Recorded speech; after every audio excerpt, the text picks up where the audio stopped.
Welcome back, everyone. Fire crews are urging people to do their part to try and prevent wildfires here in Central Texas, as right now they're saying even a small spark can lead to flames quickly burning out of control. Here to talk about the ways that we can stop fires from starting is Captain Trevor Stokes with the Pflugerville Fire Department. Captain, welcome and thanks for being with us. Thank you. We appreciate you taking the time. So yesterday I was looking at your Facebook account, and your fire department listed the fire danger in your area as very high. Are there any changes to the conditions right now, or did the same apply for today?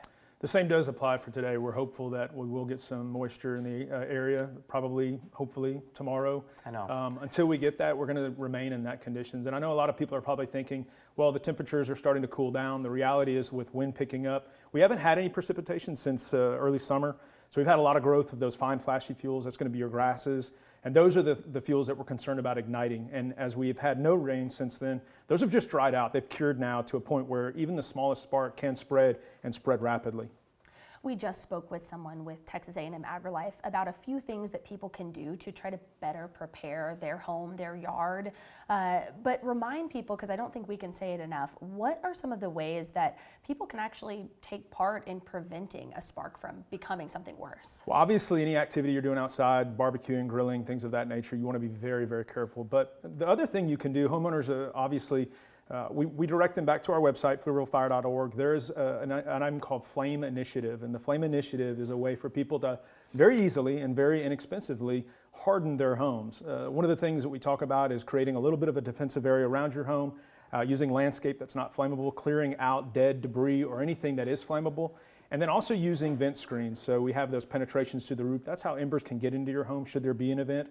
Putting that wire mesh on top of there. All of these things, again, are very inexpensive. Pflugervillefire.org, the Flame Initiative, looking into that. And then also the other thing we recommend is being very plugged into the regional warning system. So Warren Central Texas, knowledge is power, knowing what the risk is, what the weather is, being aware of all of that stuff, and then also preparing activities accordingly. So obviously, if we're in this position where we're in a very high fire danger, we're not gonna have outdoor burning, we're not gonna have bonfires, things of that nature.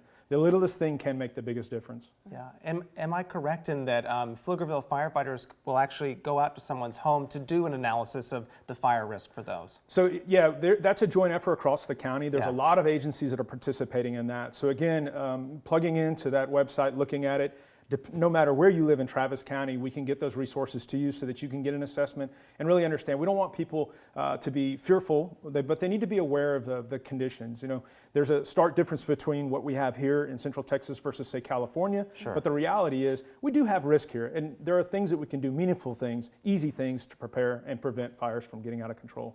People often hear these things, you know, no barbecuing, no, don't light that bonfire tonight.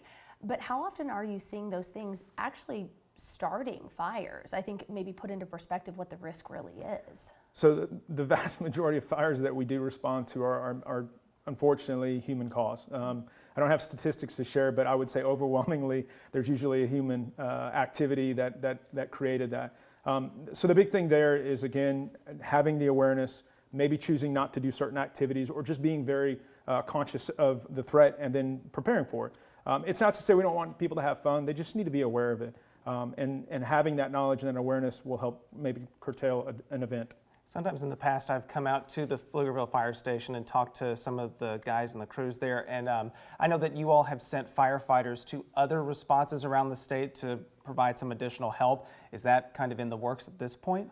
Yeah, over just the last couple of days we stood up additional resources, brush trucks. Again, we found that if we can overwhelm with resources early on in that incident, during that initial attack period, we can create positive outcomes so that we don't have a large spread. Having those units available also to go to other areas, whether it be Travis County or the state, in order to help with that, because the reality is this is a threat that we all experience, and by having those resources highly trained, highly equipped, and ready to respond, we can do good things for the state of Texas. Thank you so much for your work and for your work to make people more aware of how they can play a role in preventing a disaster like this. Well, thanks for having me. Thanks so much. And we'll note that we will link to our website places where you can find those resources that the captain just talked about, so folks can really take that into their own hands too and be a part of the solution. Take care. Thank you. Thanks so much. We'll be right back after the break.